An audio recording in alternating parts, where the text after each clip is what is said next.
You, John Fitzgerald Kennedy, do solemnly swear. I, John Fitzgerald Kennedy, do solemnly swear. That you will faithfully execute the office of President of the United States. That I will faithfully execute the office of President of the United States. And will, to the best of your ability. And will, to the best of my ability. Preserve, protect, and defend the Constitution of the United States. Preserve, protect, and defend the Constitution of the United States. So help you God. So help me God.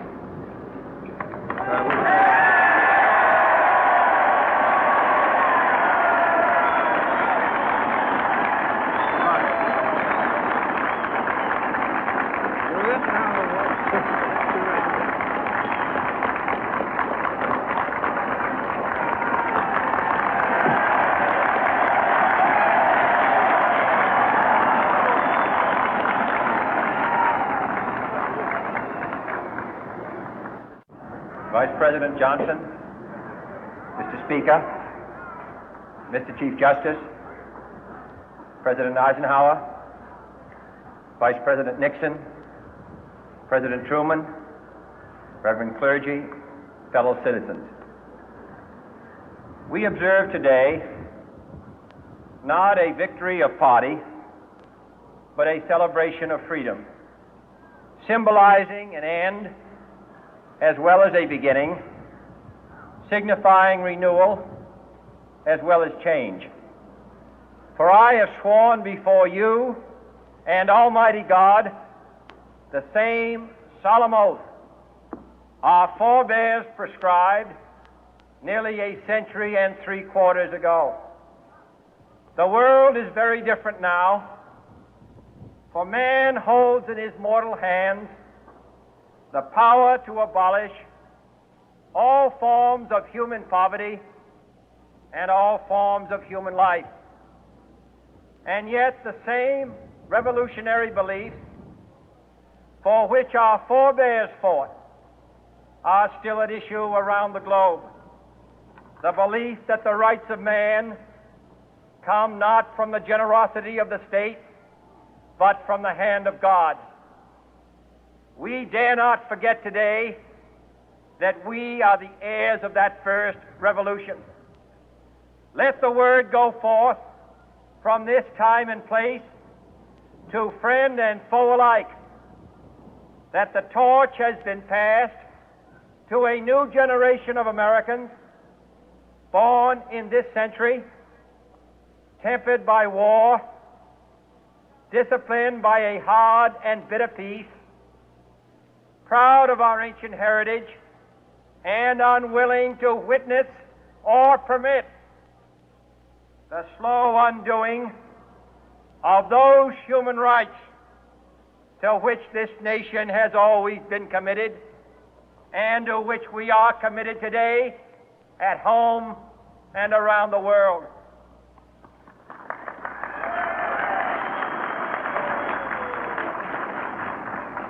Let every nation know, whether it wishes us well or ill, that we shall pay any price, bear any burden, meet any hardship, support any friend, oppose any foe to assure the survival and the success of liberty.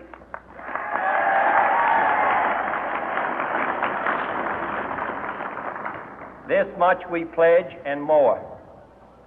To those old allies whose cultural and spiritual origins we share, we pledge the loyalty of faithful friends.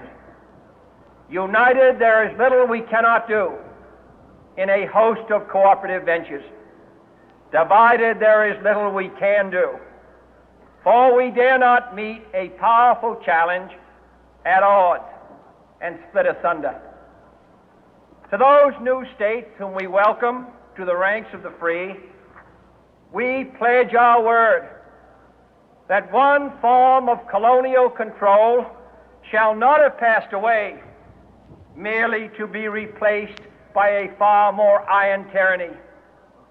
We shall not always expect to find them supporting our view, but we shall always hope to find them strongly supporting their own freedom, and to remember that in the past, those who foolishly sought power by riding the back of the tiger ended up inside.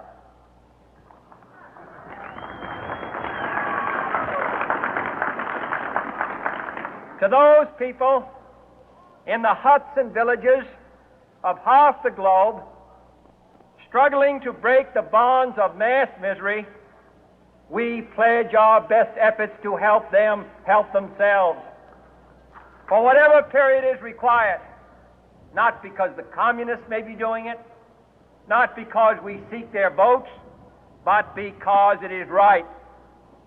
If a free society cannot help the many who are poor, it cannot save the few who are rich.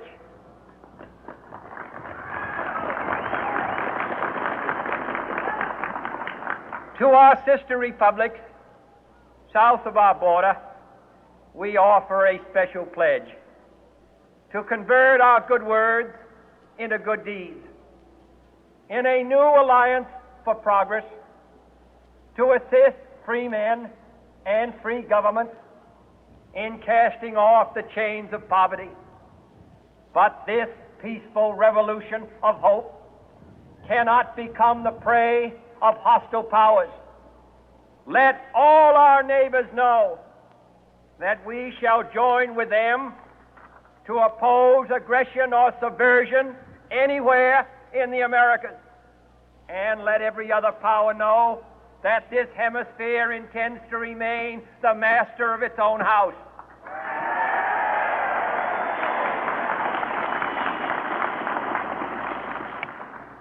To that World Assembly of Sovereign States, the United Nations, our last best hope, in an age where the instruments of war have far outpaced the instruments of peace, we renew our pledge of support to prevent it from becoming merely a forum for invective, to strengthen its shield of the new and the weak, and to enlarge the area in which its writ may run.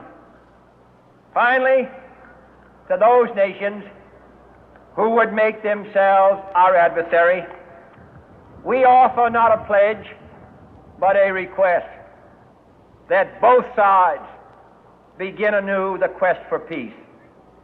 Before the dark powers of destruction, unleashed by science, engulf all humanity in planned or accidental self-destruction.